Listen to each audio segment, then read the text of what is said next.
Jalen Hurts just signed a 5-year extension with the Eagles worth $255 million, and almost $180 million of it is guaranteed, which means he's the highest paid player in NFL history.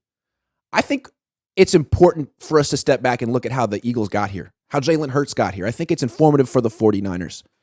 Hurts is 24. He hasn't even turned 25 yet. He turns 25 in August. When he was 22, he was a rookie. That was 2 years ago. He was Carson Wentz's backup. He was a second-round pick. No one thought Jalen Hurts would be a starting quarterback, let alone a superstar, getting a contract like this. Eagles took him in the second round. Carson Wentz flamed out. They let Jalen Hurts start the final 4 games of that season. The season was going nowhere. He won his first start, didn't put up great numbers. Then he lost 3 starts in a row. Made some plays, threw the ball a lot, put up some yards, didn't win. And then in his final start, he went 7 for 20 of the season. 7 for 20 for 72 yards and a pick.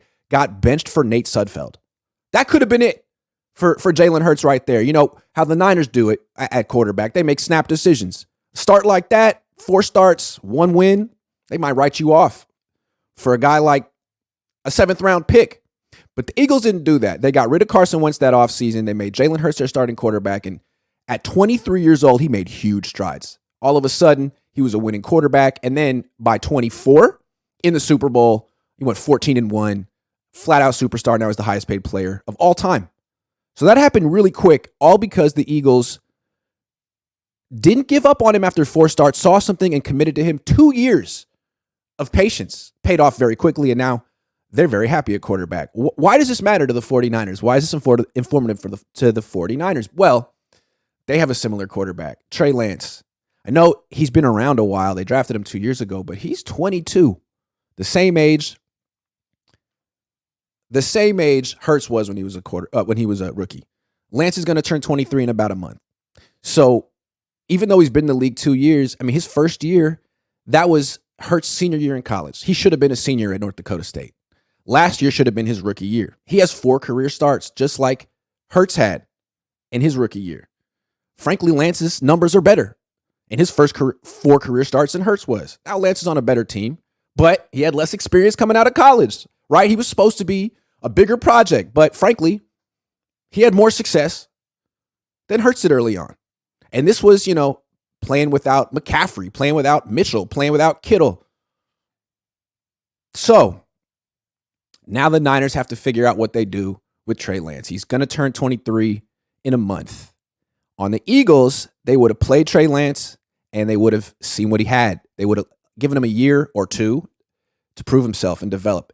Paid off for them with Jalen Hurts. Are the Niners going to do that with Trey Lance? Hurts had the same issue with Trey Lance, with locking his front leg and having accuracy issues. He fixed it. You know how he fixed it? By playing.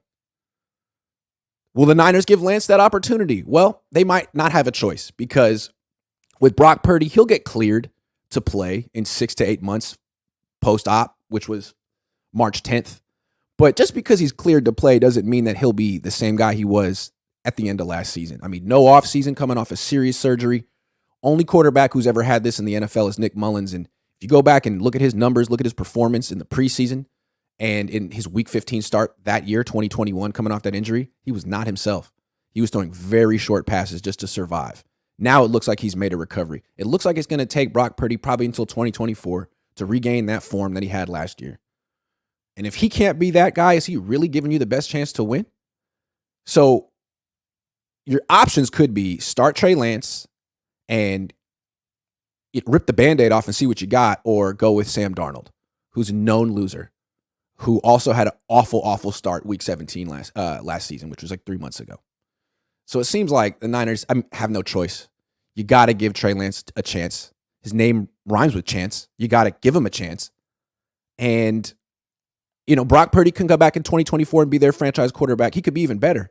But this year, it seems like the best option is to start 23-year-old Lance and see if he can have the same type of improvement arc trajectory that Jalen Hurts had.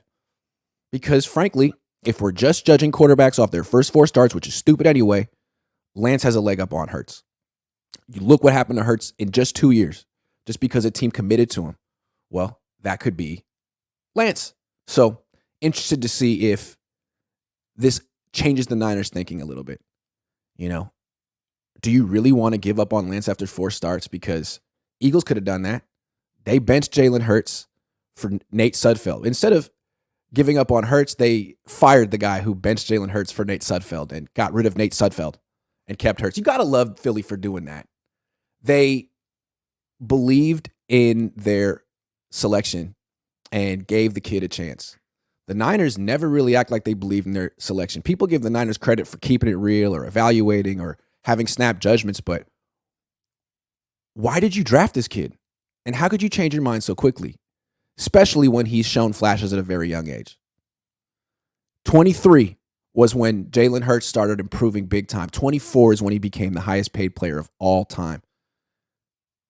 Can Trey Lance do that too? If the 49ers give him a freaking chance.